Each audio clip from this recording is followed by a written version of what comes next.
Welcome to the Old School Rewind Podcast, the podcast about electronic music, hip-hop, old school, the Roland 808, freestyle, and breakdance music. This is the Old School Rewind on the Podcaster Online Network. Subscribe now at iTunes with all links at oldschoolrewind.com. Happy New Year. We're welcoming in 2018. I'm Aaron Goodwin. Thank you for being here.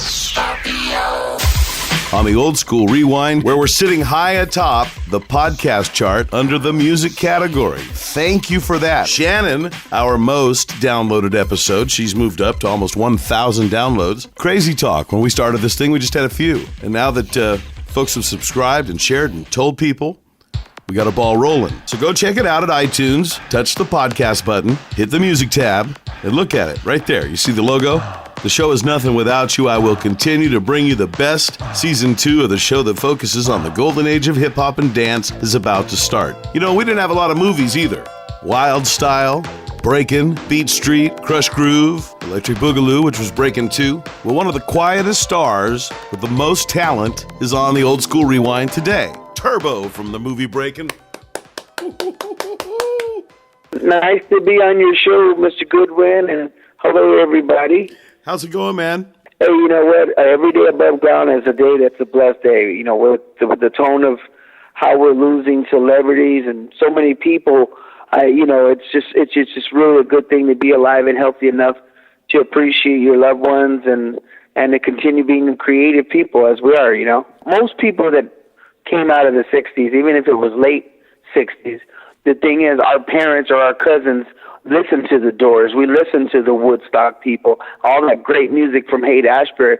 The best thing that happened to me, I had the best of both worlds, man. I mean, I was listening to everything that my friends were listening to. And so when I got into this dance art form, I came from a different perspective. It wasn't just, you know, the inner city or the ghetto. I pretty much drew from everything that was coming out of the early 70s, you know, like Ray Harryhausen films and Clash of the Titans, you know, Jason and the Argonauts.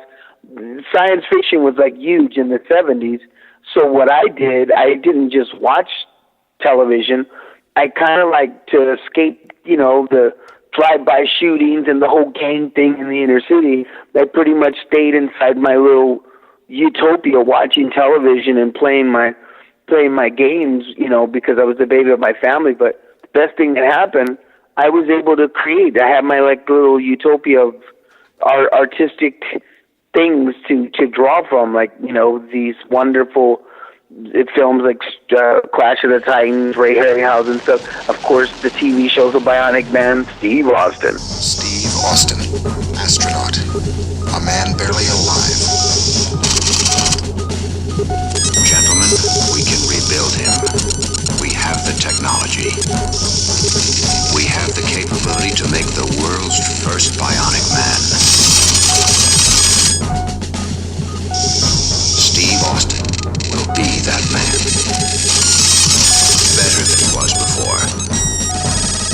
Better, stronger, faster.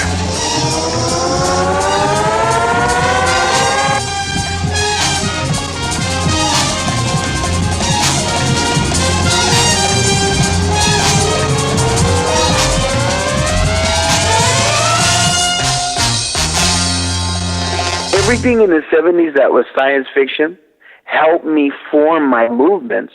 So when everybody was doing the robot, I kind of had a better robot. I had a more advanced robot. When everybody was trying and experimenting with these mime techniques, mine was a little bit advanced because I didn't base my steps on anything human.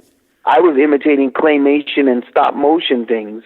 So people were like, "Oh my God," you know, they were like, "Ooh, this guy looks different." And so I just kind of turned it into a career. And there you have it. That's the making of a moonwalking guy that didn't work for NASA, but he just kind of found a solitude in a film where he was the ultimate janitor. But they didn't show the other side of that movie, the movie Breakin.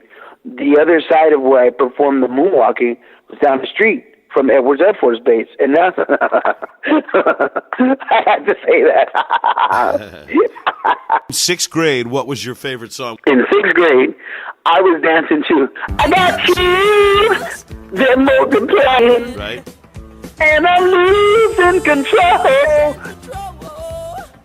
Cause the power you're supplying, it's electrified. Yo, no, because Grease was out. You're the one that I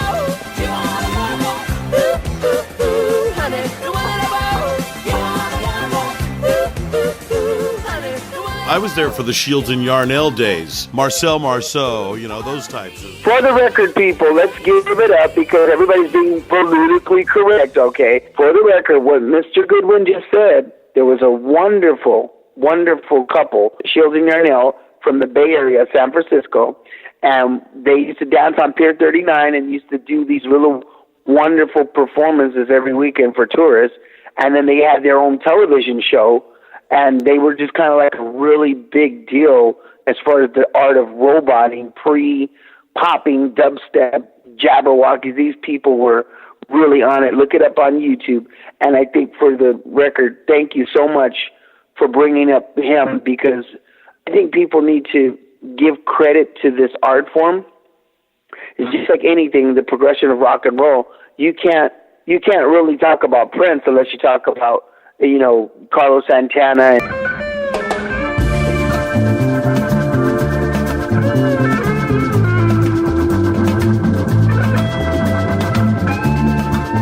I mean, people before him, Jeff Beck, and all these great artists that really, Eric Clapton, that paved the way for those really, shredding guitars would dance. And this particular style that we started this topic on, popping, animation, and freestyle. Of course, I came on the scene as an unemployed screen actors after, principal dancer. But before me, we did have Shields and Yarnell, in Pier 39, and you had just a handful of people that were really kind of top of the line with the robot. And Shields and Yarnell, then Marcel Marceau from Paris, the famous French mime. It was the wall first. Before it was the robot, it was the wall in the box. Yes, exactly. And the white gloves.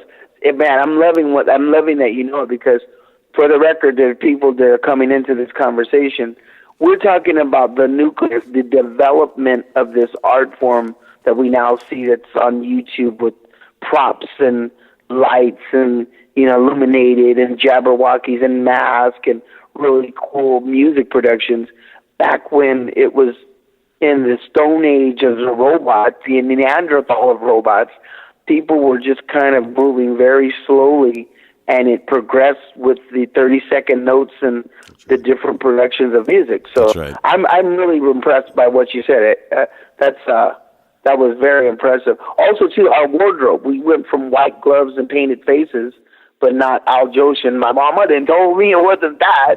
We went from white gloves and painted mime faces to now robotic lasers and really, really cool things, lighted up jackets. So, it's a wonderful thing just to see the progression of what the kids today on YouTube around the world are doing with these robotic kind of popping techniques. Pretty awesome.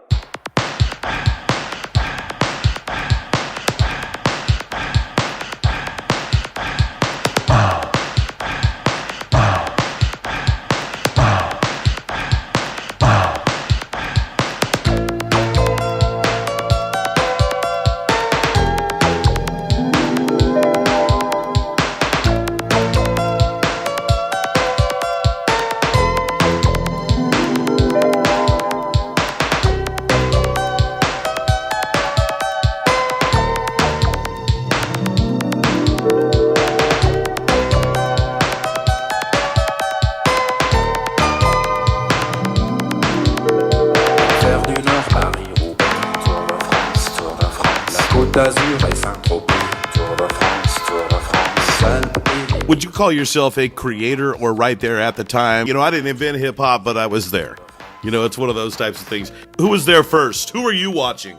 You know what? I never, ever treaded on those waters when I got in the spotlight of saying, I did this and I did this.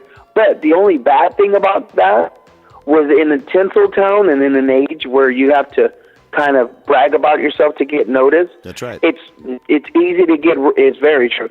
It's easy to get rubbed out of credit because you're not making a big deal, or your publicist isn't. Right. So the thing is, this whole mystique about Michael Jackson and all my other credits other than Breaking, people are like, yeah, well, I don't know because I didn't. So I've always had to do some sort of career maintenance by hoping to get a hold of people that knew, chronologically where I was and what I did.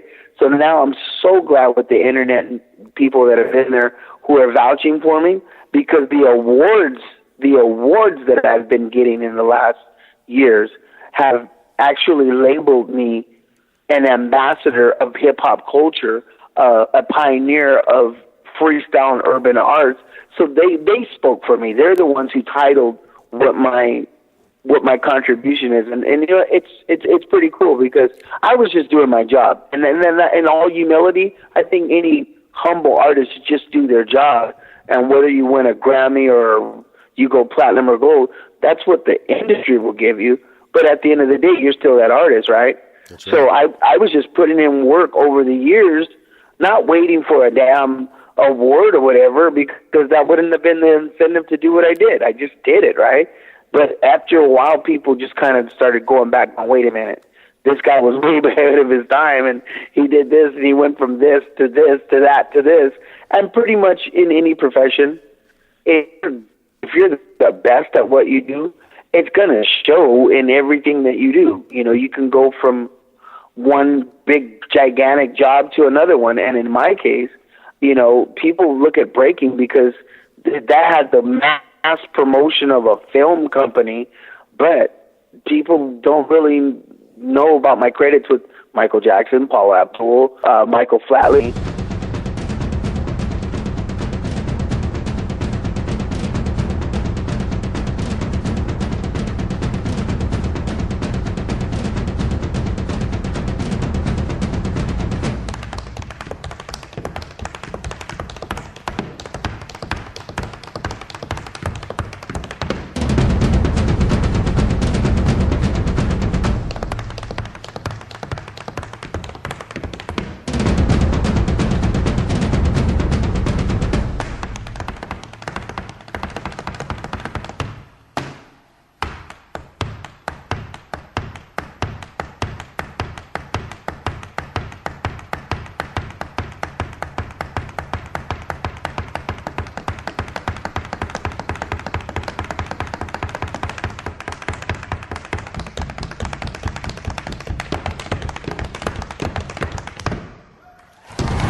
Don't get too in front of me yet. I got all that coming here. I want to make sure I mention it. I am a pioneer of the arts. There's no doubt. Did you know Shabba before he come and friended you up out on the pier in Redondo Beach, or was there somebody else you were watching besides?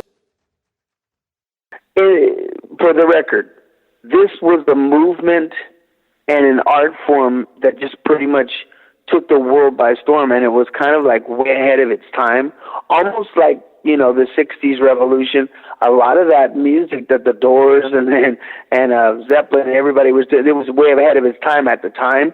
But then later, people were like, wow, man, he went from Grace Slick, Jefferson Airplane, to Canned Heat, to this, and then Sly Family Stone, and Bootsy Collins. So everybody has their own interpretation of that kind of music. Well, with dance, when breakdancing came out, people were looking at New York, and New York had the sneakers and the yo and the fresh, but then California had their interpretation of how we kind of articulated, and we were coming from a surfer beach kind of new wave mod kind of ska consciousness, which was what was happening coastally.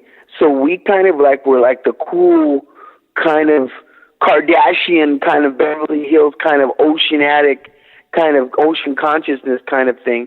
And it was to each its own as far as the consumers or the paying public that bought into hip hop to figure out what they like. Some people say, you know what, your movie's terrible. Unfortunately, they were cow manure, something that I would use in my farm and fertilizer, and then the cows make them dance. They would totally dump on my films, right?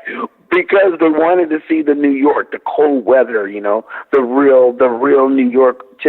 I guess for me, I'm really, really glad that those films, Beat Street, Breaking, everything that with hip hop, NWA, Straight Outta Compton, Colors, all the Tupac Shakur movie, I mean, I'm glad that those films that label hip hop all have come out so that the deciphering public can see what they want. Some people don't like Straight Outta Compton. Some people won't even take their children or their families for that. But a lot of families keep taking their families to rent the film Breaking or Netflix or whatever, and it was in the theaters, and sometimes it's at small draft houses or whatever, but they all have a consistency with our film, and that is we were not doing drugs, we were not cursing, there was no sex, and it was still cool and urban and hip, but we didn't have all that schmut that people are criticizing in, literatures or write-ups in the film.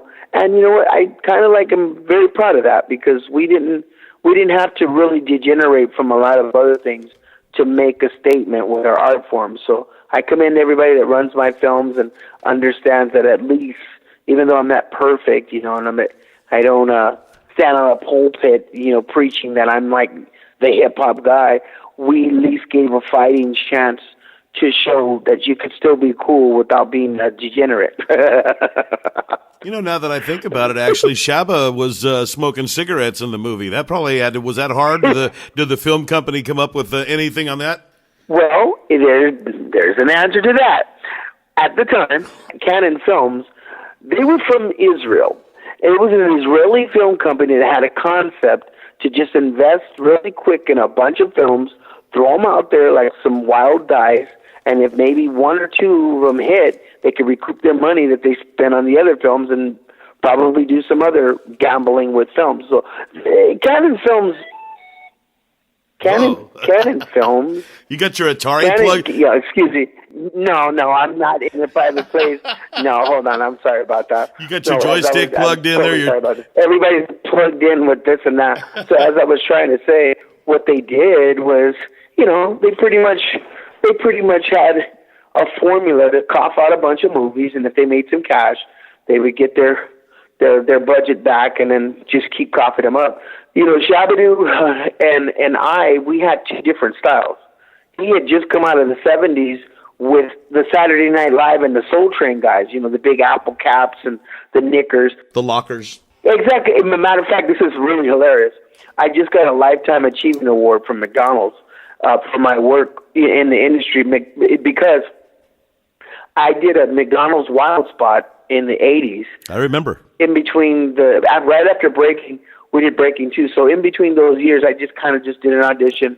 And of course, it was McDonald's, so I had to do it. It had a successful run. With the success of the internet, they had the commercial running on the internet. Daffy Duck's Easter Show, sponsored by McDonald's. You're going, you're moving, you got to keep moving. Can't hold you back, you got it, that you're on the go. On the go, 'cause you know you gotta show.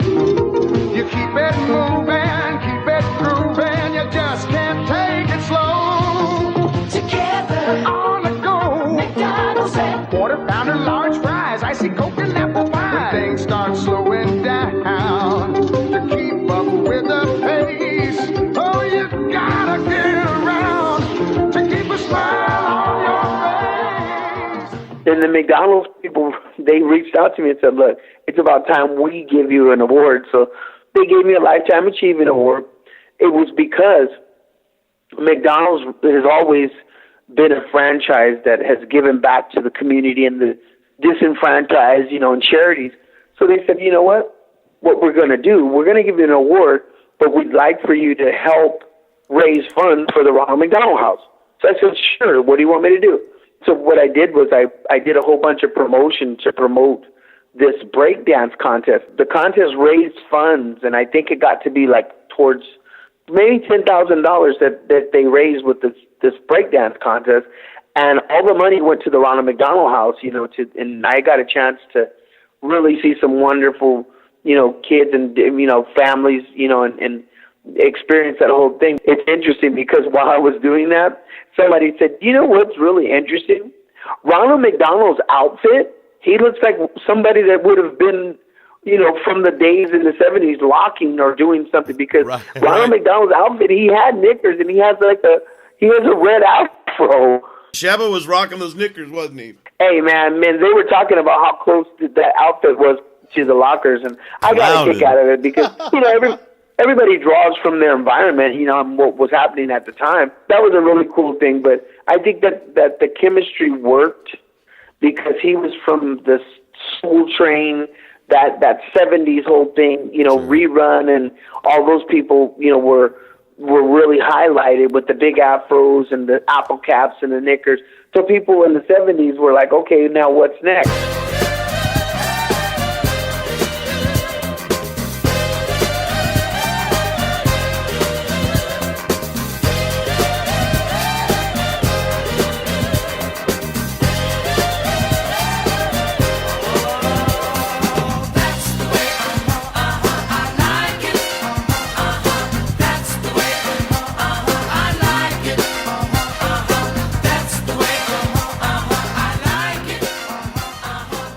And myself and Popping Taco, Bruno Falcon, and the little kid Coco, we were like the 80s. We totally represented the new breed of street dancer because we could do all styles very well, not just one. We were like all style dancers.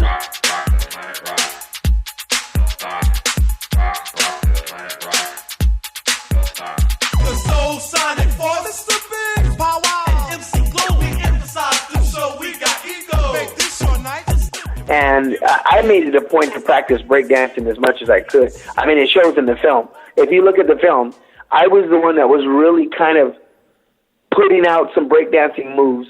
Not that I was as good as New York, but it's just like if you're a fighter and you train with wrestling or judo or something and you do a mixed competition, you might not be a master at that style, but you might have one or two moves and win the title. So for me, I went in and I said, okay, I'm going to learn a little bit of this, a little bit of that. And when they told me that I was going to be doing different solos in the film, I pretty much looked at it and I said, okay, you know what? I'm gonna really, who knows? I was thinking this, who knows what other chances I'm going to have? But I'm going to give it my damnedest, my best right now to let everybody know I'm from California. I have traveled the world with Lionel Richie and worked on tours, and I've worked with many dancers who were masters at their field, and I became a master. So I'm going to document my style, and sure enough, I'm very thankful to the fans and God Almighty that those people are finally looking at what they called a fad or outdated. Oh, that used to make me mad. Oh, yeah, dude. They were like, oh, breakdancing. Oh. They treated breakdancing like disco. People used to say, disco sucks, dude. Disco was amazing. Your uncle played bass for the Silver.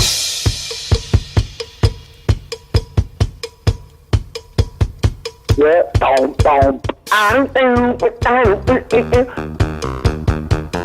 Yeah, my uncle was Terry Chambers, and he was really kind of a popular studio musician with the inner circle, with certain circles. And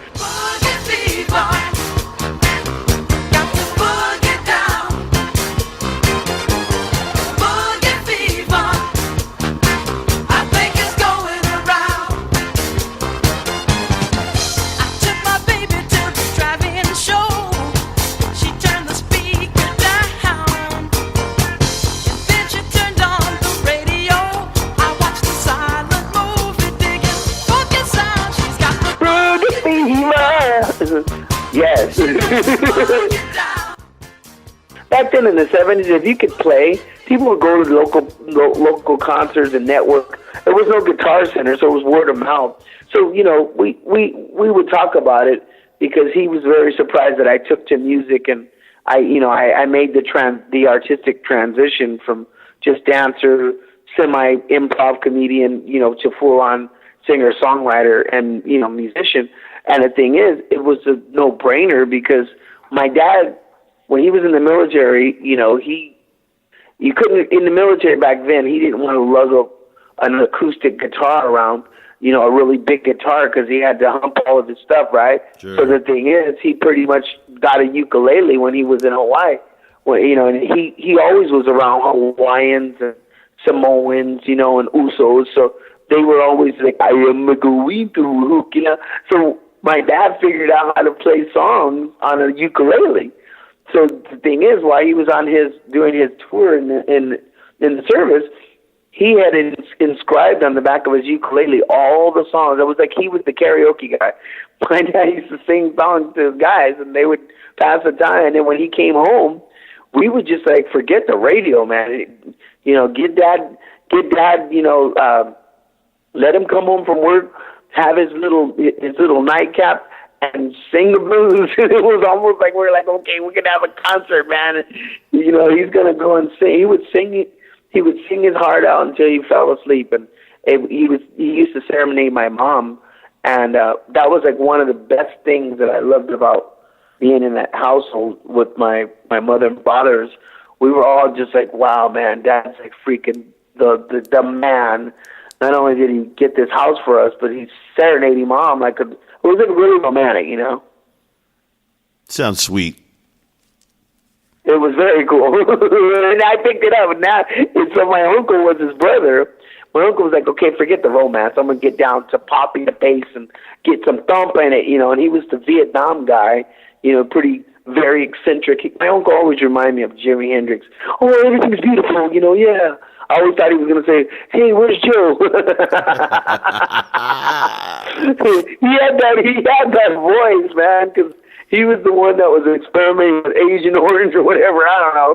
The thing is, who knew what people were smoking out there? They got to smoke on the water. They smoked something, right?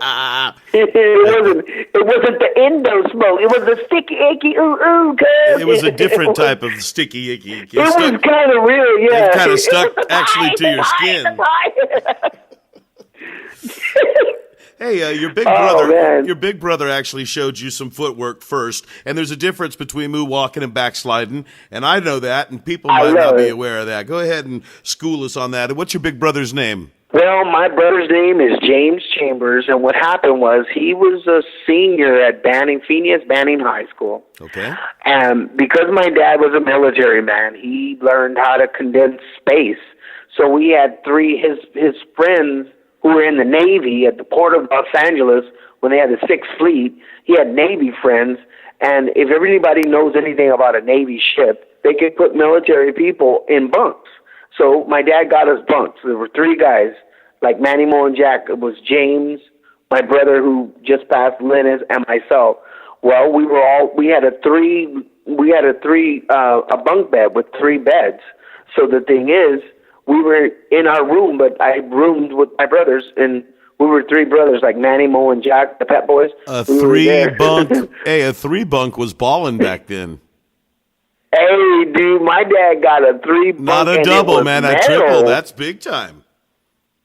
Hey, man, we were triple, so that made me a triple threat, you know. So it's like I had layers of knowledge because my older brother when he was in school, he was doing his studies, so I had whatever was going on in high school in that room. And then my middle brother played football, and he had his crew. So I had those two generations of knowledge to draw from.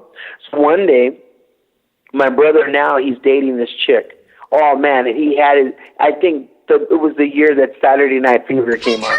Hey, hot stuff. Give me a kiss. Look what I made for you. Here. Oh, that is beautiful. You like it? Yeah. Can put it in your room? Yeah, I'll put my room right now. How's that? Okay. All right?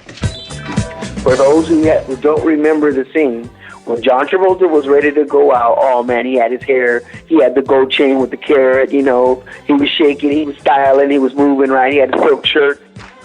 And then John Travolta did a couple of moves to practice, and then he went out. Well,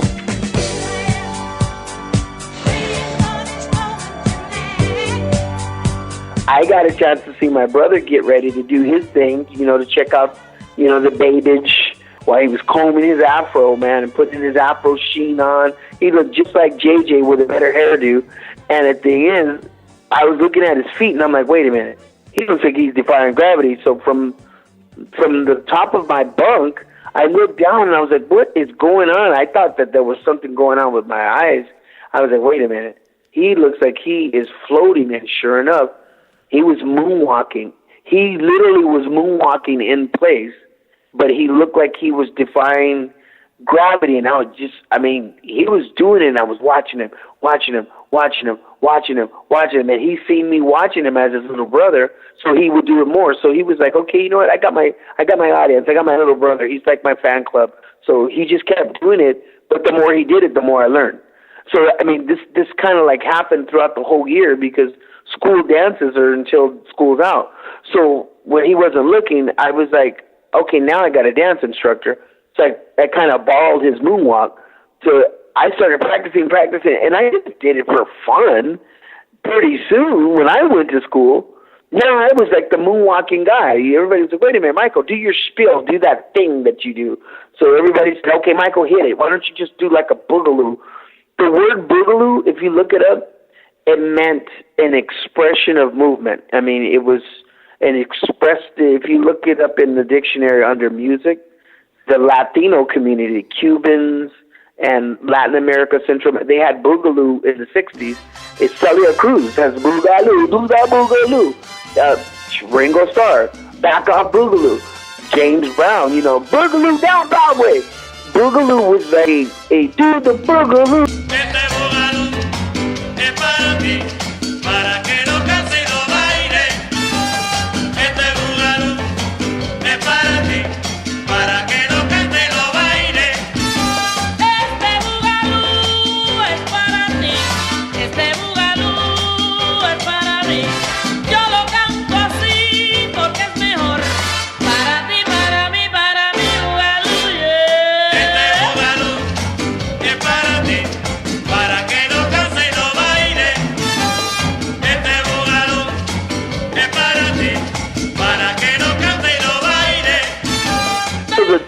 Boogaloo was an expression. It was a music thing, and by the time I got a hold of that name, Boogaloo Shrimp, my dad, he was in the fishing industry, so every day he came home, he used to tell my mom, where's my shrimp? Actually, I was Jewish for a time. He called me Shrimpenstein because Frankenstein used to walk. He was the only, this is very cool. See, I'm going to have to light him a door after this. My dad used to love horror films. Bela Lugosi, you know, Lon Chaney, and then, of course, Frankenstein. So that was real big, okay, in his day. So by the time I was growing up and being nosy watching television, right, I got into what my dad was getting into because I was trying to get into his world and get close to the guy, right? So, you know, if it's good for Pop, it's good for me. And, so, you know, it's great to just pass the time, right, until I go to bed. Me and Dad are watching television. And the thing is, my dad loved Frankenstein because Frankenstein, out of all the monsters, I think he was a Universal Studios monster. Frankenstein didn't really hurt anybody. He didn't even really know why he was doing what he did. He just wanted a friend. So he was kind of like a gentle guy, but he moved mechanical. So the thing is, I saw how much my dad liked that Frankenstein. So when my dad came home from work, and he could have been stressed, or him and my mom were getting into it over a bill or something. And the thing is, I would just go into my performance as this little home gesture and start walking down the hall like Frankenstein to my dad, and then we'd give him a hug. And he would go, "Where's my Shrimpenstein?" Because I would take him out of his funk, out of his headspace in a good way. So pretty soon, that was my thing. I was, Shrimpenstein, and, I dropped the Jewish part later because I could have had a kosher shrimp business. Shrimpenstein, all you can eat, deep fried, crispy fried, kosher with rocks. The Shrimpenstein was my robotic thing, that I did, and later on, it took another life to where it was Boogaloo shrimp, because Boogaloo was appropriate for the beginning of the 80s, late 70s. You either pop locked or you did the Boogaloo. My sister, she labeled me, and she called Tracy. She ended up getting me my jacket, which was almost like American Graffiti. When you had a car club, most car club people had their moniker on their jackets. So that was a real popular thing in the 70s and the 80s. If you were part of a crew or a club, you could just wear your crew name or your one of those satin jackets, whatever your name was on the jacket. You remember that? Oh, I had them. What do you mean? I'm talking. Listen, I did I wore them the damn Madonna bracelets, man. The little. Oh wow. We ran all those down here. We did everything. Yeah. We went to sweats the minute we saw. When Beach Street, we went to nylon sweats. But from Breakin, we were wearing gymnastics, rocking the gymnastic sweats. I think I had a white cut off sweatshirt with a Japanese design on it, like you had in that movie. I mean, and you wouldn't know. Would you think that you were touching white kids with what you were doing? Aaron, I had no doubt, because if you really at the coast, the California coast, from San Diego all the way up north, everything coastal communities have coastal families. Coastal families are Croatian, Italian, Hispanic, Black. I mean, most of the military people, coastal people, they're very cultural diverse. And so we were kind of like a rainbow group of people, and the communities reflected just the military. And it is true. I didn't really trip off any of that race stuff because I was never raised that way. When my dad got out of the military, he didn't say, "We're just here to be all black." There was no black military. There was no just all white military. It was like a football team and a brotherhood of one. Still is. That was the way that my dad said he was going to have us settle down and learn to adapt from our surroundings and work in harmony with our brothers and our fellow man. And it was almost like my mother and father were like these really super beatnik kind of flower children, but on a spiritual level where they weren't imposing one right wing or left wing thing. They were just kind of like believing in an almighty creator, and just instead of talking, walking the walk and showing us out of their example, okay, you know what? They might not like you. This group could label you, you're a darker shade of brown, whatever, but just show your humanity and you'll get by, son.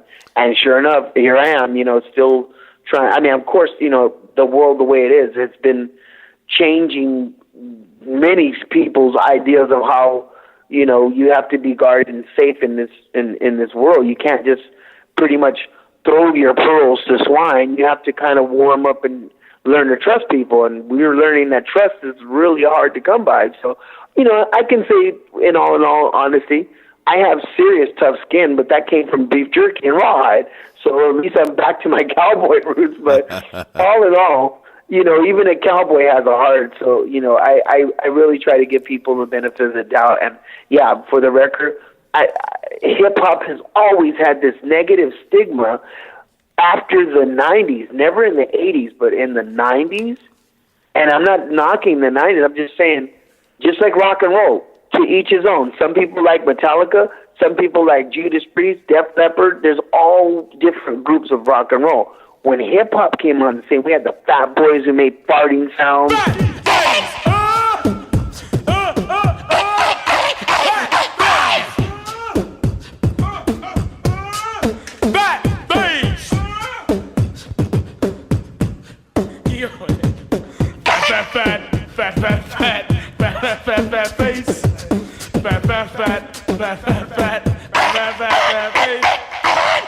Stick 'em, ha ha ha, stick 'em. Stick 'em, ha ha ha, stick 'em. Stick 'em, ha ha ha, stick 'em. Gonna rock the beatbox in the best fucking rhythm. You know, we had all kind of kid and play, these really weird hairdos. Oh yeah. Feels good.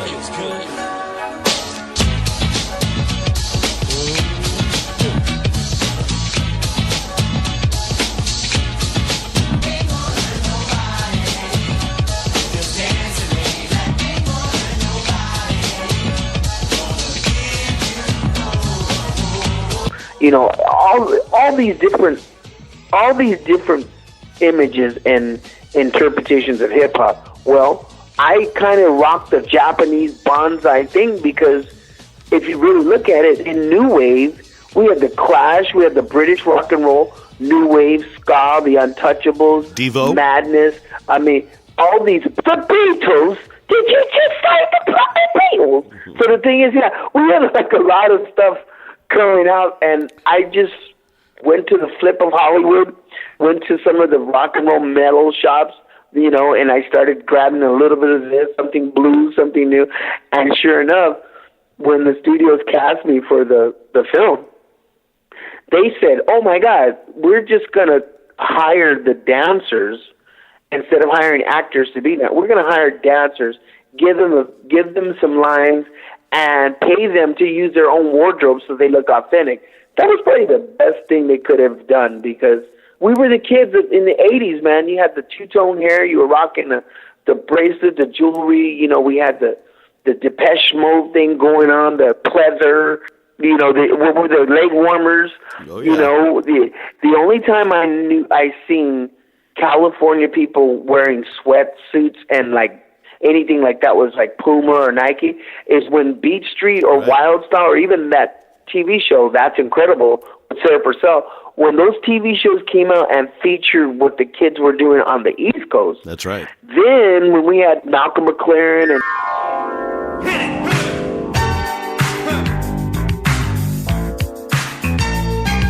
like to dedicate this record to all the DJs in the entire world.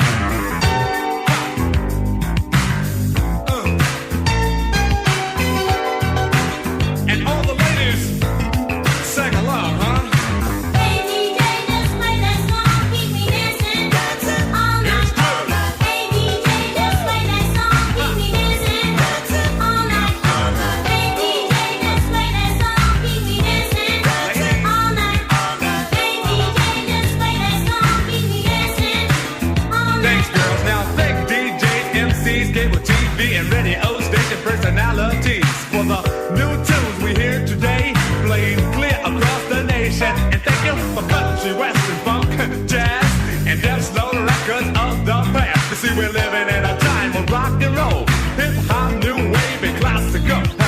Come on, everybody, turn your dial up and down, down and up, find yourself. Then sit back, get your face out the tune, and let it make you. Dance you out to doggone shoe. Just this, scratch the beat, world. Excuse me while I dance. People started getting into New York fashion. So we started seeing tangos and gazelles and people wearing big chains and those fat laces on their Adidas. And you know what? There was a really interesting, it was almost like, I call it a hip-hop Woodstock.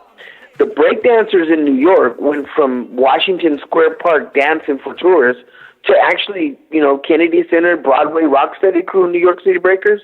They traveled the world. They kind of went to the Kennedy Honors and did some big stuff, right? And then they started working with Debbie Allen and Alvin Ailey and getting a lot of camera time. Well, in Hollywood, if you look back in the 80s when MTV VH1 was coming out, you can look back and almost every other video had, well, you know, one breakdancer. The thing that blows my mind, there is a video to this day that Rod Stewart, tonight I'm lost. Rod Stewart did Young Turks. Young hearts be free tonight. Young hearts be free tonight. Time is on your side.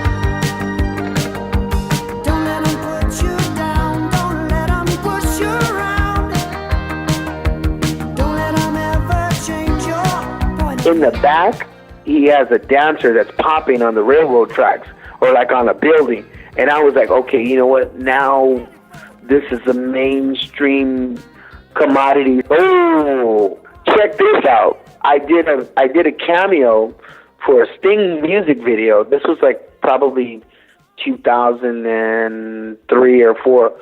So I'm on the set of a Sting video, right? I'm trying to figure out what I'm going to say to this guy because I grew up on the Police, man, and I loved him. Roxanne. So Sting comes on the set. This is downtown LA.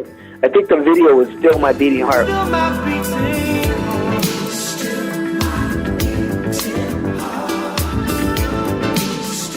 Sting comes on the set, and he gets out of his Jaguar, right? And he immediately went to craft service, and there I was again eating. And the thing is, I'm nervous, but I'm like, I'm trying to think because you only have really kind of like a few seconds to say the right thing before these artists, just kind of go back to doing what they do. And I had a light bulb go on my head because I had been watching music videos, and I remember it was the most hilarious thing. Sting did a song. It was "We'll Be Together." We'll be together.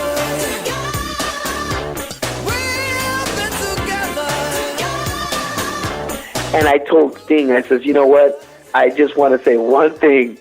I really liked your dancing in that music video. He goes, oh, which one, mate? I says, the one where you were doing some rubbery thing. I wasn't dancing. He goes, I actually had too much of the spirits. I was drunk. I go, are you serious? He goes, yeah. He goes, that was a long shoot, and he goes, I had a few drinks. So by the time that they were filming me, they just pretty much made me look good. And the choreography is drunk choreography. Sting is not a dancer, but if you look at it, Sting was dancing drunk. He's almost in a, like suspended animation. But he told me that he didn't really do the choreography. He just was drunk. Oh, that was hilarious. Only on the Old School Rewind podcast will you hear stories like that. We're talking with Michael Boogaloo Shrimp Chambers, of course, Turbo from the movie Breakin. Oh, you could call me Turbonsky. I like the surfer thing. Yo, man, I love that movie Breakin. Turbenstein, if you would have still been, Turbenstein. Yeah, you're making me Jewish again. Yeah, I'm going to go back to my Jewish roots. That's the thing. I'm a light of menorah, and now he's become Turbenstein. Frankenstein, and the way he moved, the movement you said, Frankenstein. I can recall that when the robot, so everything started going from miming. Miming was a slow thing and a theatrical thing. The robot was a very slow, almost to the claymation style movement.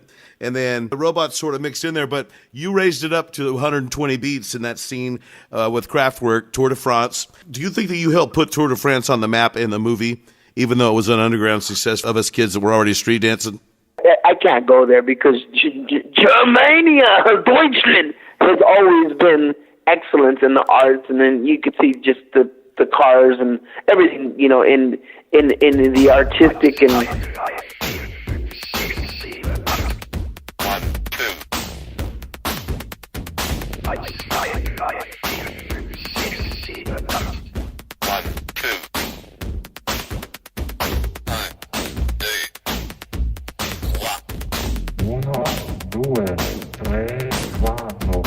Creativity thing, is German excellence. So I would never ever go there. That's like just sacrilegious. You didn't go there. I'm going there, and I'm asking, do you think... No, I know, but I'm not going to go there. Have you ever met Kraftwerk? No, but the group Kraftwerk has been around, and even though they were known in the United Kingdom, I did that scene. That song was out, and they had other songs, that were club hits. Numbers was the one I remember first.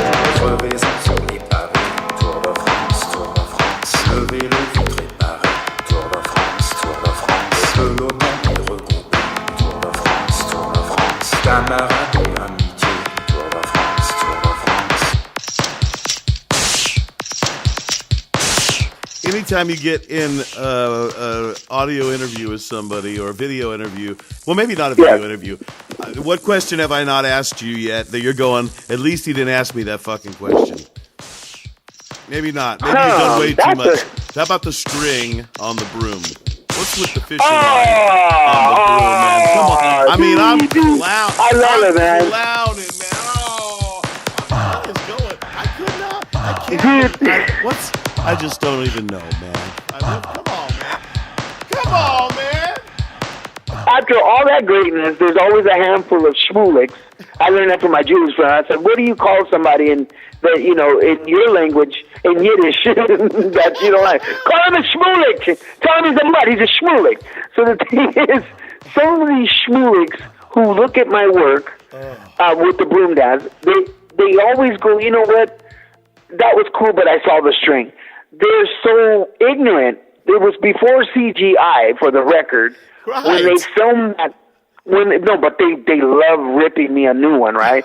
They're like, you know what, he's this guy. They're like, you know what, yeah, I seen it, but I saw the string. Okay, been there, done that.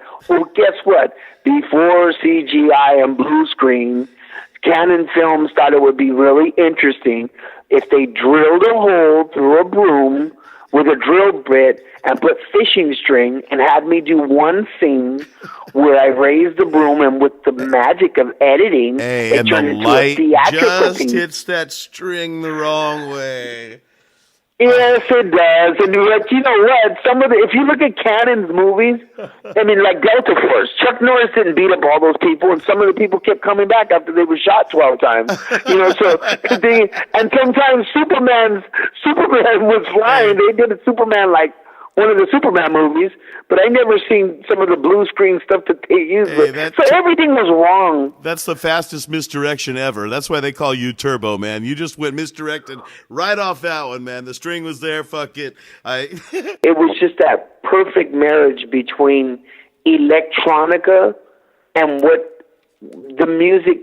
Usually when you have a dance that's like groundbreaking, let's just say the Nutcracker. If you had Mikhail Baryshnikov, one of the greatest, most legendary ballet dancers of our time, the thing is, if he danced to Tupac or NWA, it wouldn't look the same as if it was an overture by Stokowski, or something, something that he would that would be in line with his signature dance style. So my point was, when I did the Tour de France scene, the broom dance number, that was the perfect song. That was like my hip-hop Billie Jean.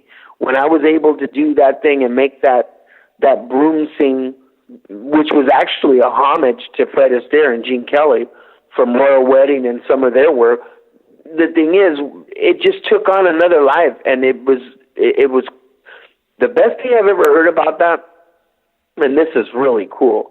Somebody said that I was like the hip hop version of, like a hip hop Fred Astaire, the Gene Kelly of the streets, and I was like, wow. And then I was doing work at some schools and speaking in master classes, and the teachers, they chose to give me an award. They said, I have this award that says, Michael Chambers, Bulusha, is to hip hop what Bruce Lee was to martial arts. That's like, I don't even understand that. That's just like, whoa. They just went 0 to 60 to that. That's like, I don't understand that. But back to the updated presentation of the robot and my contribution. Right after the movie Breaking, I mean, everybody kind of got it. Okay, boom. They're breakdancing, they're moonwalking. What's next? Well, in the 90s, you had Kid and Play, and you had Bobby Brown, and you had a lot of other MC Hammer. All these other great dancers were coming out.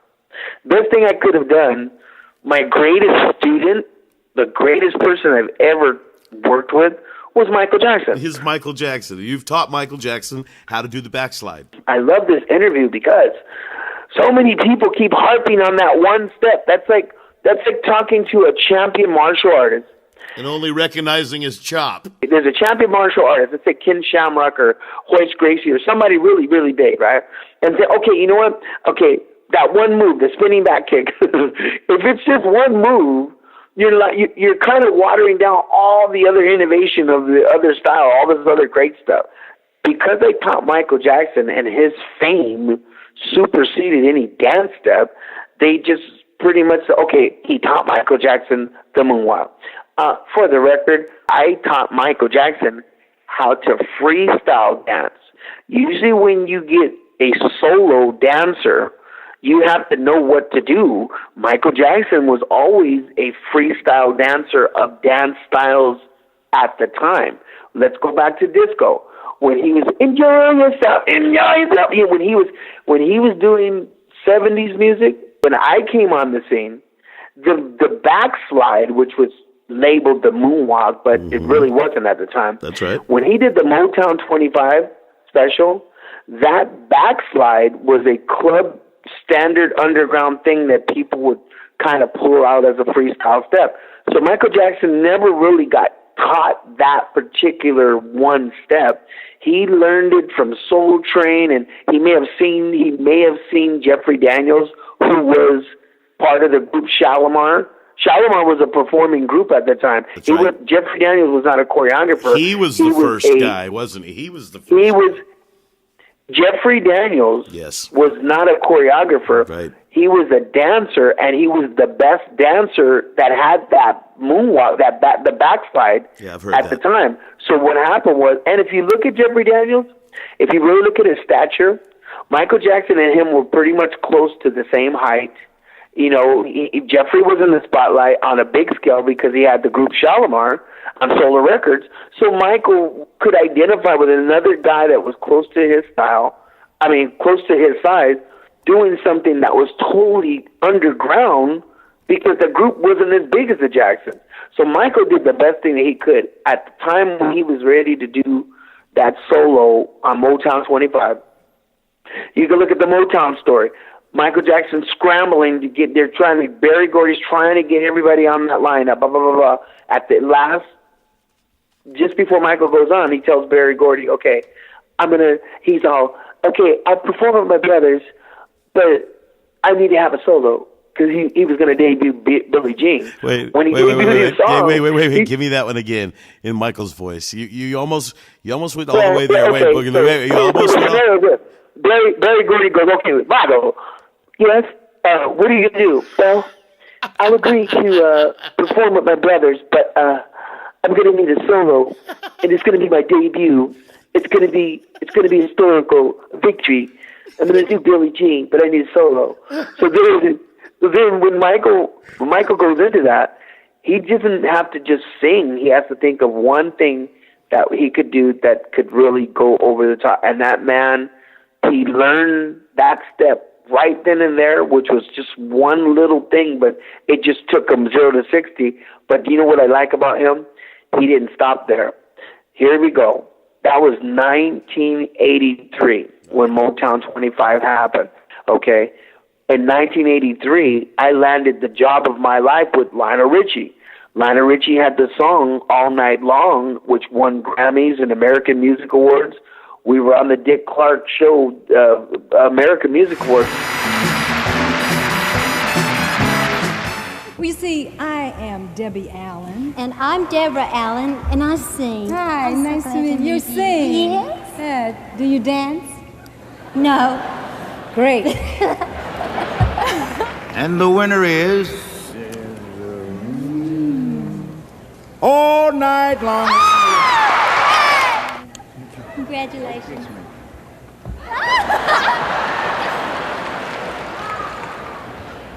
Unbelievable.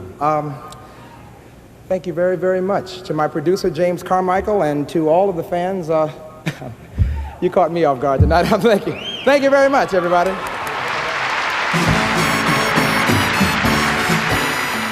There's footage of me performing on stage with Lionel and Michael in the audience. Well, my friends, it's time to come, to raise the roof and have some fun. Come on! Throw away the work to be done.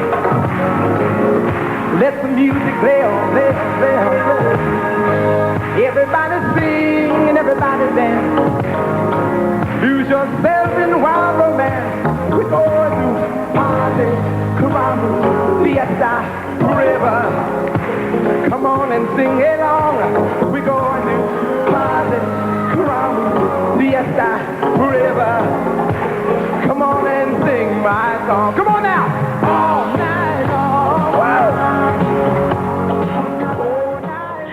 happened was some kind of wonderful. Lionel Richie is not a dancer. Lionel Richie is like, outrageous! He's all Michael. Lionel Richie and Michael were working on We Are the World, There Comes the Time. They were writing that song that year. So behind the scenes. Hey, that's bullshit. You're not spinning in the video like he goes, way on, and then they go to you and you do like a spin or some shit or do a wave. That's bullshit. They didn't include you, man. Well, you know what? I love your look. I love your sentiments, but once again, I knew what my position was. I was just honored to be a dancer in that mix, or just I would have loved to just been an extra, just the gaffer or the grip on that set. But the point is, here's the scenario: Michael Jackson and Lionel are writing "We Are the World." I get a job with Lionel Richie featured in his All Night Long video on his All Night Long World Tour. Cool. And at the end of the tour, Michael and Lionel are just peas in the pod because they had to be together to write the song. So Lionel says, hey, you know what? Well, Michael, you need to get with this guy because he's like the latest thing, my dancer. Sure enough, Michael's like, oh, okay, let's practice. And the thing is, that year, whenever his schedule permitted it, when him and I got together, the outcome was amazing. Him and I just had one really long lesson according to his schedule. We practiced while he was rehearsing for the Victory Tour. And that was when they did the Victory Tour at Dodger Stadium and that, with his brothers. And that was the last tour they did that year. So the thing is, Michael was once again wanted to stand out and do better than the Motown 25. So what happened was, when he worked out with me, he had that look in his eye like, wait till you see what I'm going to do. And sure enough, you'll see my work in that, man, when you look at the footage of the Victory Tour live. When Michael Jackson and them did the Victory Tour and he did Billie Jean, the live version, you will see right then and there, 1984, my work. It was when he does Billie Jean, and he's like, Billie Jean, that's my love, and then boom, there's a breakdown. Do, do, do, do, do, do, do, do, and Michael starts going forward instead of backwards. He had like a stick shift in his feet. I was like, he's going forward. He's going forward, moonwalking on the stage. Then he gets right in the spotlight, and then my signature was the circular moonwalk, where he's orbiting. It's like an orbit, where he's like orbiting. He's going around in a circle, and then he throws the top. Boom. That was the beginning of what Michael realized, damn, if I get with this guy, I'm going to learn more stuff. And it was almost like I was like his consultant to be. Back then, there was really no title for what I did, because you got to remember something. Michael Jackson was an all-around entertainer, and even though we worked out, he had a way of figuring out how to interpret whatever was given to him and make it his own. So that's a come I never really, I took the credits once he passed away, because people were giving me awards, and it was obvious that Michael was learning from someone. But I just didn't feel, call it age or call it my humility, whatever. I just kind of felt like everybody was, at the time when he was alive and with us, I felt like everybody that weren't millionaires or didn't do anything else in their life, they were just like, well, I did this for Michael, and I'm going to get a lawyer and I'm going to sue him. It just felt really sleazy. Every people that I didn't even expect, they were just like, well, I did this, for him. And then they were suing the Jackson franchise, right? And for me, yeah, I'm not going to act like a fool. The thing is, and lie. Of course, everybody wants to be paid, for the fruitage of their labor. But, I've always believed you don't kick somebody when they're down. I mean, it's like, if you can really just kind of lick your wounds and man up and just move on with your life, maybe God will bless you somehow or another, But even that, just do what you do and you get what you get. So I just kind of like backed away from that whole press campaign and all this. And what was really interesting, I held my stand to protect and show respect to that whole Jackson family. And when he passed away, all the negative things that were coming out, the only ray of purity, that's something that was good, other than people calling him a pervert and all this other crap, the thing was his work and his talent. So I was like, okay, you know what? Yeah, I worked with him, and yeah, I didn't get molested, and yeah, I did this. And as a matter of fact, it wasn't even me talking. The awards that I've been getting were from people that said, well, you know, this was really his true consultant for, you know, popping, and this was really like the guy that kind of really took him from 0 to 60. And I like that, you know, just because to see him go from moonwalking to actually that whole snap. You know, in 1987 when we got together, he had that. He's like, do you have anything new? And I'm like, yeah, I'm doing liquid animation. This is kind of like a claymation thing.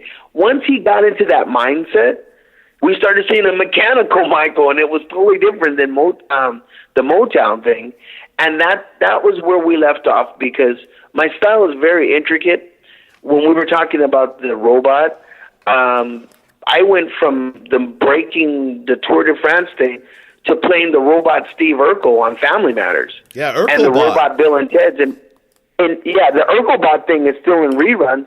And when people see that, I kind of like really wanted to solidify my place in special effects pre-CGI and just kind of show George Lucas, Steven Spielberg, anybody that did character work, what I could give mocap and what I can give a studio, you know, to save $1 or $2 on special effects budget and bring a caricature or character to life. And sure enough, yeah, when I did the Family Matters thing, I went right into my agent and I said, well, I want more special effects work. So I ended up providing the steps for Bart Simpson. The Simpson sings the blues, do the Bart man. Michael Jackson actually got me that job. He called me, well, his secretary at the time called me up, and I was there. Like, the phone ring was like, brrr. I was like, hello? Hi, is Mr. Chambers there? Yeah. Hi, this is Norma Stico. I work for MJJ Productions. Mr. Jackson wants to speak to you. Hold on, he had me on the three-way. I'm like, you hear a click and go, hello? Yeah, hey, it's me. I'm like, you know, he said, will you be available to rehearse? I'm what? It's kind of like a secret project. Working on a few things, but Aaron, Mr. Goodwin, if you talk to him, you would probably get it. We talked. That's how things work. It's like, Tito, Jermaine. Tito, give me a tissue. So the thing is, Jermaine, stop teasing. Yeah, Tito, get me some tissue. Jermaine, stop teasing. Jermaine, stop teasing. Hey, we're dating ourselves. You're not alone. He's out of my life. Hey, we're dating ourselves, man. We're dating ourselves, man. Right hey, man. He has so many hits. You gotta love him. Yeah. That cool, refreshing That cool, refreshing drink. Hey, but look, here's the deal. So we did the Bart Simpson, and when he wrote the song "Do the Bart Man," everybody, if you can do the Batman, shake your body, turn it out. If you can, check it out, man. Back to the side, yes you can. Everybody in the house, do the Batman. Everybody, if you can do the Batman, move your body. Whoa, I'm feeling the groove now, baby. Bring it back. Whoa, move your hips from side to side now. Whoa, Lisa. Ha! If you got the groove, you gotta use it. Rock with them in time with the music. You just might start a chain reaction. If you can do the Bart, you're bad like Michael Jackson. Everybody, if you can do the Batman. Oh yeah. Now I was actually at a point in my life where I was actually pioneering and opening up doors for these wild shot dancers that were dancing in clubs or dancing on the streets to actually get work in special effects, you know, and that blue screen was happening. I did Opposites Attract with Paula Abdul. MC Cat on the rap, so mic it. Here's a little story and you're sure to like it. Swift and sly and I'm playing it cool with my homegirl, Paula Abdul. Baby, seems we never, ever agree. You like the movies and I like tea. Paula Abdul specifically wanted to have a real cutesy kind of animation thing, because you got to remember, her mentors were Gene Kelly and Fred Astaire. Gene Kelly has a work where he's dancing with a little cute elephant, and back in the 60s. So Paula Abdul was watching that thing, and MC Scat Cat, what she wanted to do was an updated, fun kind of thing, but a homage to Gene Kelly. And doing that at the time, it went over so big that Paula and her team, they didn't really feel it was necessary to name who was behind the cat. But the best thing that happened, the director, Mike and Candace Reckinger, who did the Sting stuff and the AHA video Take On Me, they contacted me and they said, look, here's the footage of what you did for this video, because in their opinion, they called me a co-contributor to the choreography and to that video, and they felt if I didn't get an award, at least this footage needs to be out. And sure enough, if anybody wants to look up the behind-the-scenes footage of Opposite Attract, you can go on YouTube and it's under Rare Opposite Attract, and they'll actually see me dancing with Paula without the animation. It just came out years later, but you know what? I'm not complaining about it, because it went from the Bart Simpson and Bill and Ted's Bogus Journey, whoa, with Keanu Reeves, to the Family Matters. Steve Urkel, did I do that? I was like really glad when the internet came, because a lot of that stuff got lost when VHS and DVDs went out, and then with the internet, people just kind of did wonderful things by archiving a lot of artists' work, and my work included. Now that we have Star Wars, I'm really loving the Star Wars franchise even more, because I still have international fans, and even though they're underground, they're still international. People have called me and said, bro, you need to see Star Wars, The Last Jedi. I'm like, why? They go, at the end of the movie, there's just something that makes us all think about you. I'm like, why? They said, well, there's a kid that is thinking of the Force, and he makes a broom. He does a thing with the broom, and everybody's like, wow, that's turbo. So for me, you know, to be able to have Dave Chappelle roast my broom number and people doing broom dance things, you know, I like to look back and say, wow, you know what? It's really nice that people are recognizing my art, and it's stuff with Michael, but from Jabberwockies to just Jimmy Kimmel to anybody that does certain movements that were my signature, it's really nice to see that it's still going, and I totally appreciate you knowing the history of dance. I mean, you blew my mind with some of the things that you said, Aaron. Just been involved with it for a long time, that's all. Thank you. Appreciative. When you do your job, my mom always told me, eventually just do your job, shut up, do what you got to do, and eventually somebody will notice you. So now stuff is coming out, and people are finally going, oh, I didn't know you did that. I didn't know. And then they do it in the microwave. I really didn't know that you did that. Wow. Your room was a lot different than most of the children. And it's all about the children, you know. Hey, Michael, do your Urkelbot for me, please. Did I do that? I've been so lonely, I could die. Did you work with Are you and Steve forming an emotional attachment? I am not very jealous about. Those are lines from the episode. Urkel, actually, the title that people would find it under Family Matters episodes is Robo Nerd. Robo Nerd Family Matters. They got 2 episodes. I'm going to put up links to all of these things you're referencing so people can make sure they go and check those out. So when we talk about them, they can, while they're listening, they can punch them up. Yeah, everything that we discussed, they have links to them, and it would be a nice little timeline so people can actually see the validity, you know. Because, and I appreciate this, Aaron, because these days, just like Michael's sister, she made a song, "What Have You Done For Me Lately?" You're only as good as your last credit. So if people don't know, you know, if they don't know, it's all about advertising, right? If they don't know, then, you know, I guess you'll be in the unemployment line. So these days, you know, I'm reaching out to employers and people to know more about me, because now that we have World of Dance and So You Think You Can Dance, Dancing with the Stars, we have all these dance-oriented shows. I would like for casting people and producers to know I'm still active and seeking to add, not take over, but add to whatever, businesses that are out there and help get the demographics and Nielsen ratings and get the people, that are all fired up on dance and keep this dance legacy and the love of dance, the joy that dance and all that it brings, going. Last year we lost Debbie Reynolds. For those who don't know, I was very honored that we filmed the scene. We actually rehearsed the scenes for the first movie of Breakin at the Debbie Reynolds studio in Burbank, and that was the same place where Michael Jackson rehearsed Thriller and Captain EO. Just the fact that the arts of street dance and what I do has touched that same platform of Debbie Reynolds' greatness of masters that she brought in, throughout time. I'm really hoping that's my rightful place as a valid judge or an ambassador of dance.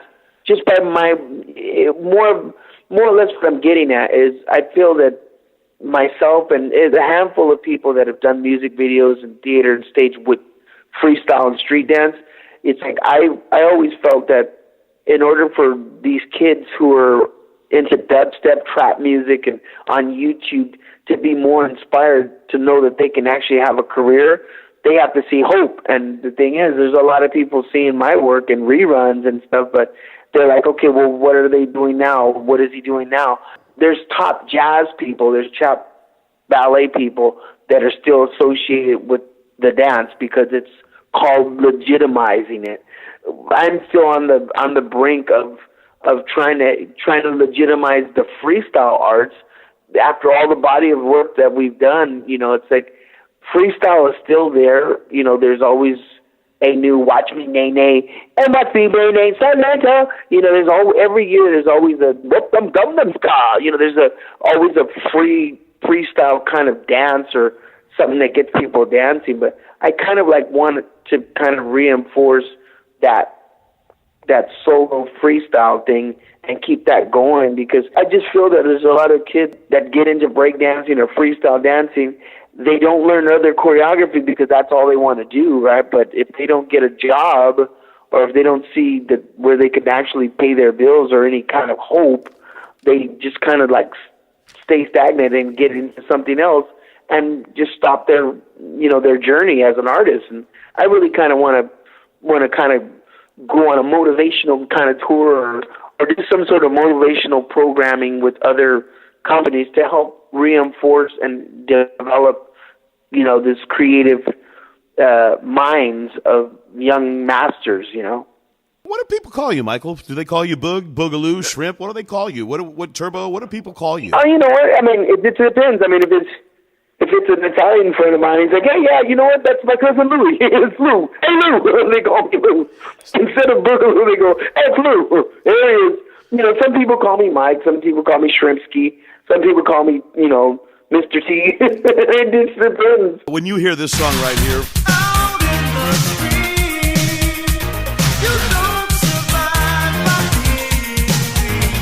oh, Lord.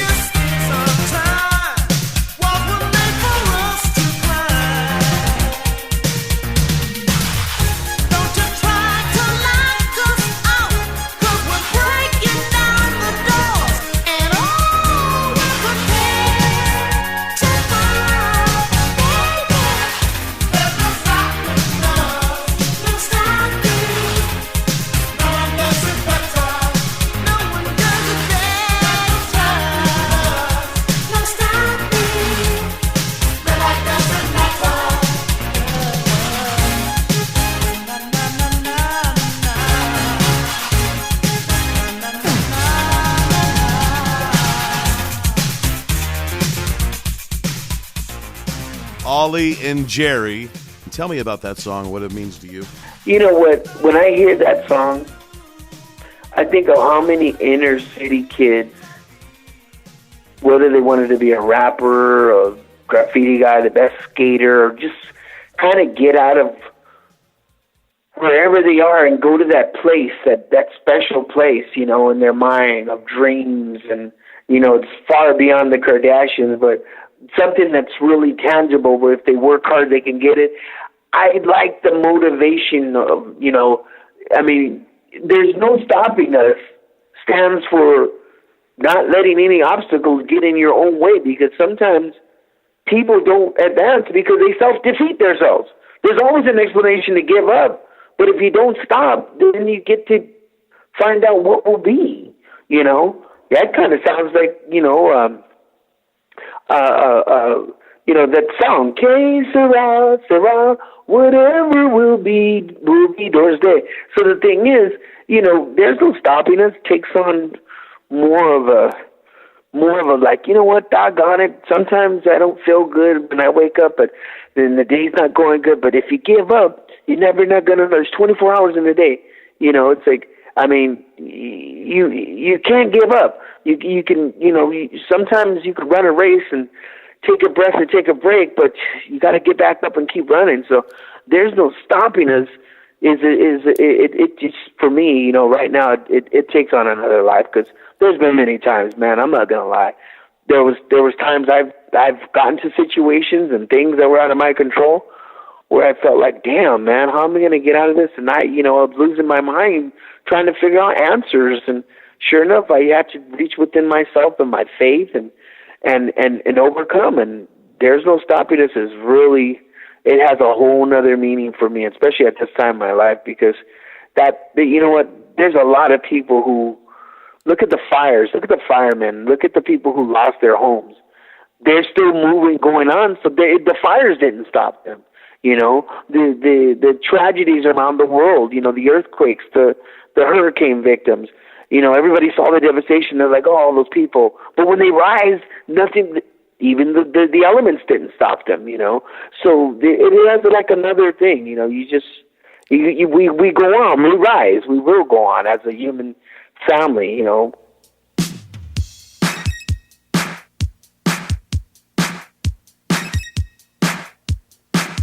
Dance freaks, move around, get down. Dance freaks, move around, get down. It's just a freak show. Yeah.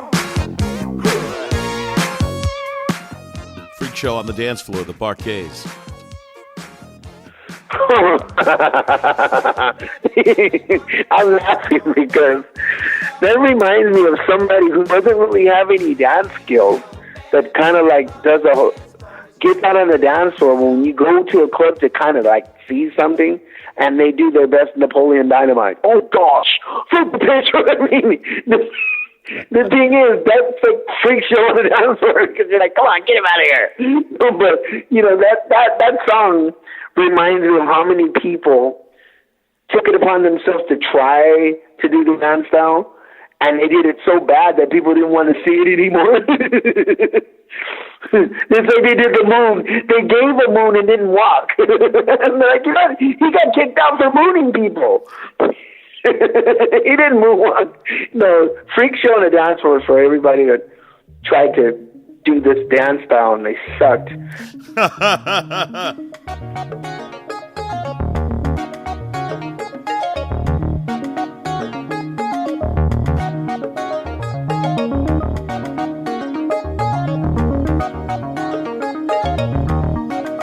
And Ain't Nobody from Shaka Khan, the love song from the movie Breakin'. Incredible.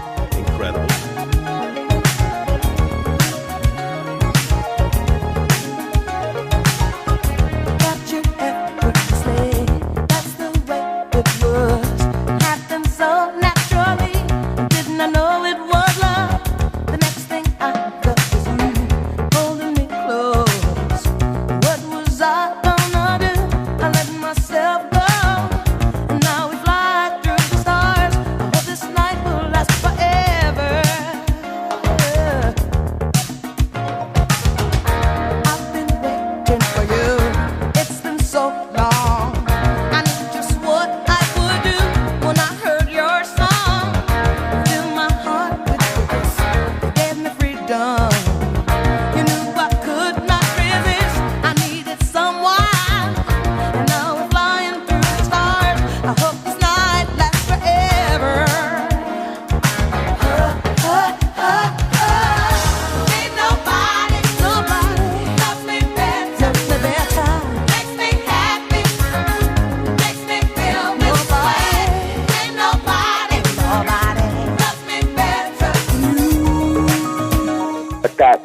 did for the film, when people watch that film, they say, you know what, this movie sucks. They're like, you know what, this is, but no, as far as the script, people said, yeah, the film sucked, right? You can hear people in the back, you know what, this movie sucks. I want the popcorn's better. But then they'll say that at the beginning, but then when they realize, wait a minute, this movie's cool because the dancing is what carried the film. Sure. So it's like the dancing kind of unsucked the script. So the thing, it took the section out of the script. So the thing is, so we were okay because the dancing got us over. When it came to that particular song, you know, it was more.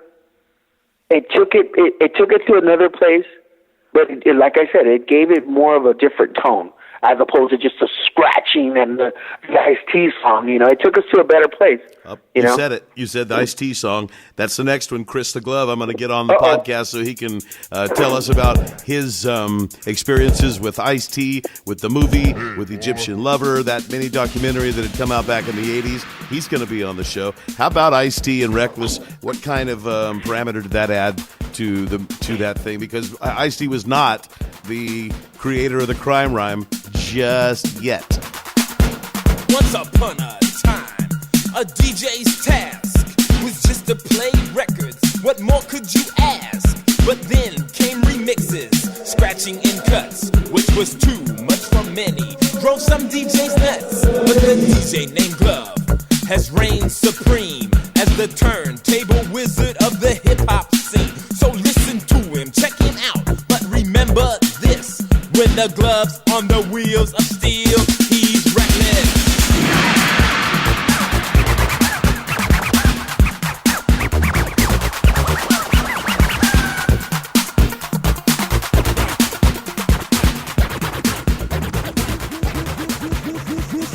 Here's the deal with Ice-T. Ice-T was featured in a documentary. In the documentary we had at the time, there was the director of the Martin Lawrence show, Topper Carew. Topper Carew had a documentary called Breakin, Breakin, and Enterin, Entern. It's a documentary about hip-hop life in California. Topper Carew realized at the time, this was like 82, 83, that there was an underground consciousness happening in Hollywood, in the LA area. So he called the best of the best. This was like kind of like the hip-hop version of Enter the Dragon. They had the best of the best. I mean, San Gabriel, San Diego, anywhere in the LA basin, South Bay, North Bay, whatever bay. They brought the best of the best to Hollywood and different places. And they were filming all the best guys that were like just the underground, like underground contenders.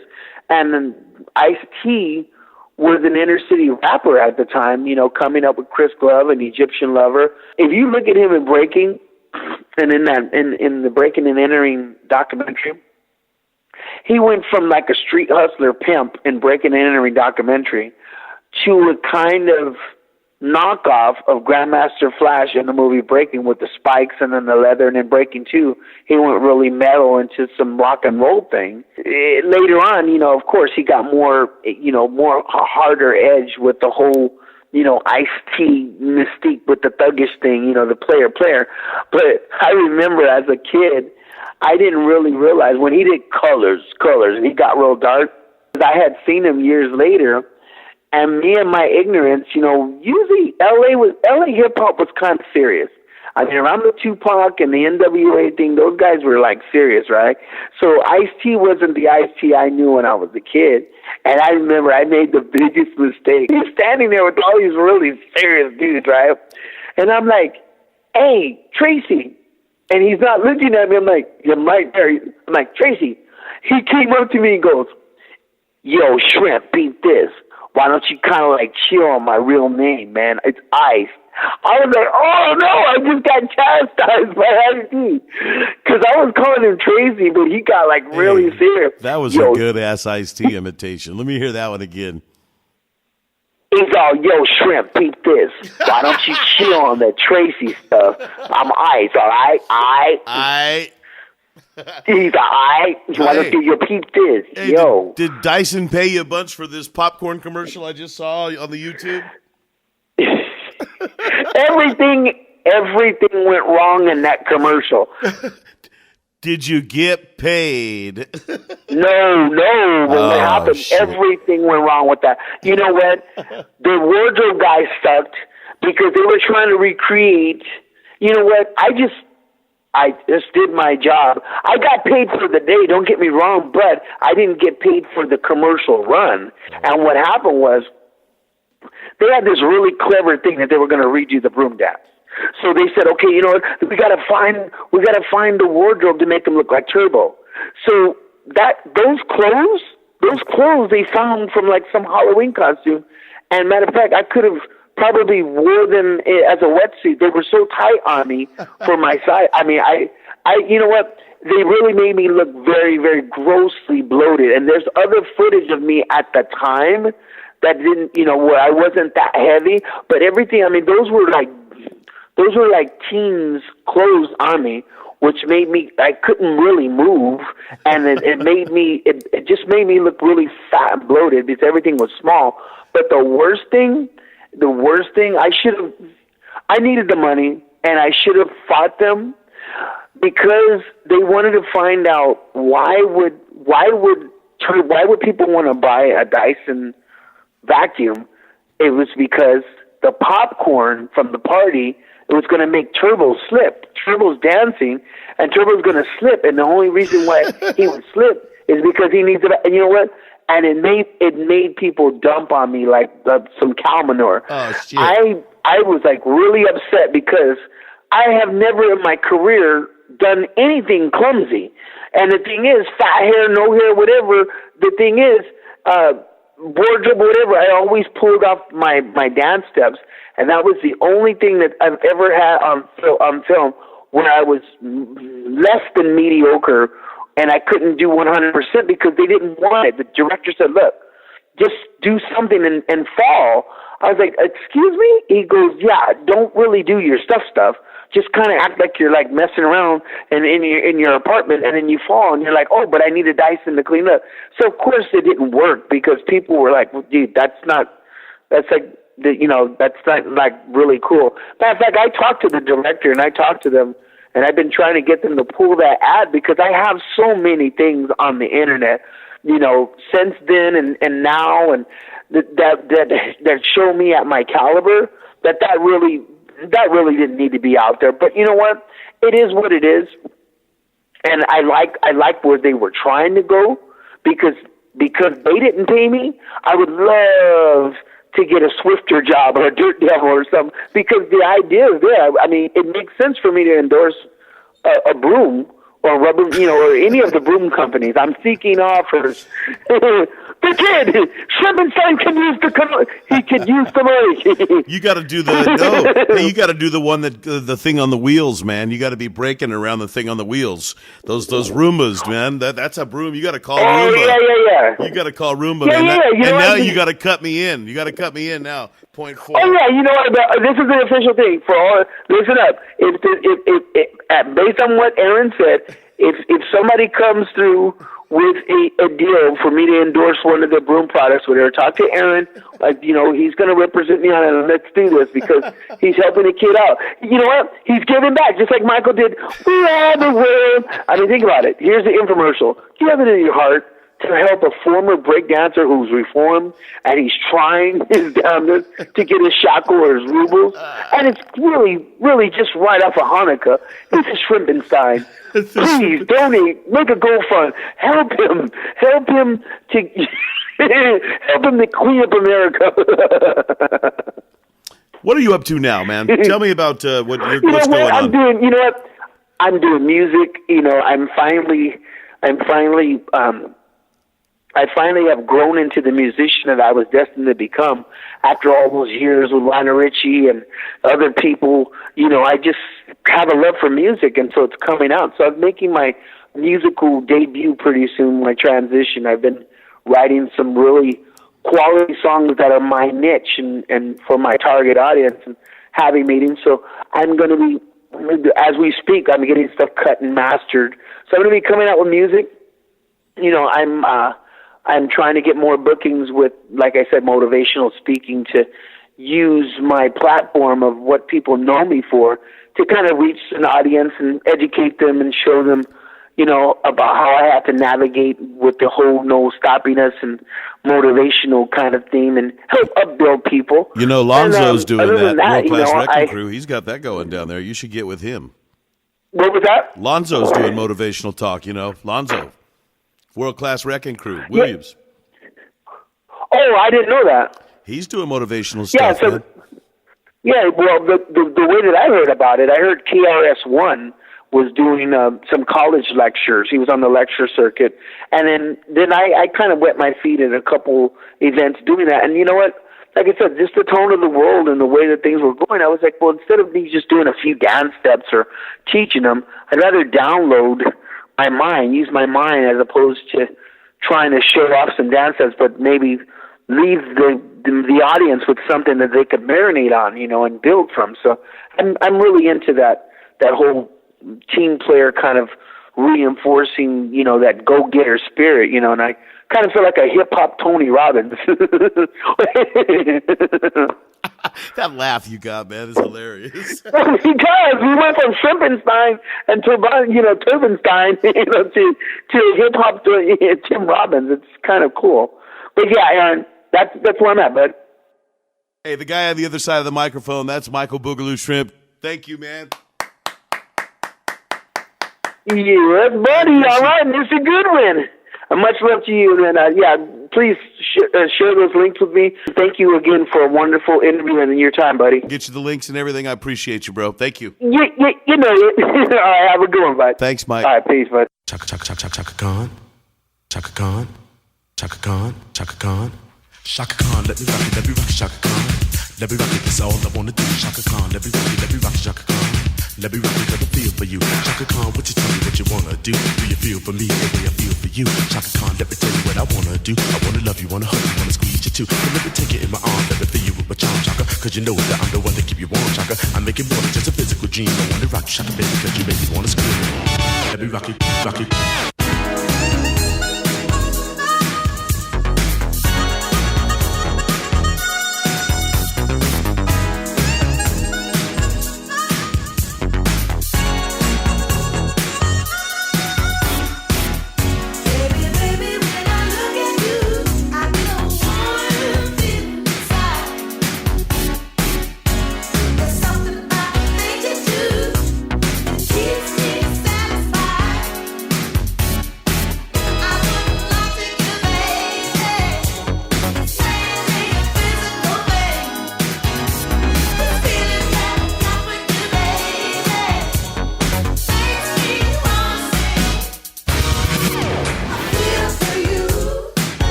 all I wanna do. Shaka Khan, let me rock, Shaka Khan. Let me rock you, got the feel for you, feel for you.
that's all I wanna do. Shaka Khan, let me rock it, Shaka Khan. Let me rock it 'cause I feel for you. Shaka Khan, would you tell me what you wanna do? Do you feel for me the way I feel for you? Shaka Khan, let me tell you what I wanna do. I wanna love you, wanna hug you, wanna squeeze you too. So let me take you in my arm, let me feel you with my tongue, Shaka. 'Cause you know that I'm the one to keep you warm, Shaka. I make it more than just a physical dream. I wanna rock you, Shaka, because you make me wanna scream. Feel for you.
You've been listening to the Old School Rewind with Randy Bubba Black. Share and subscribe now at oldschoolrewind.com.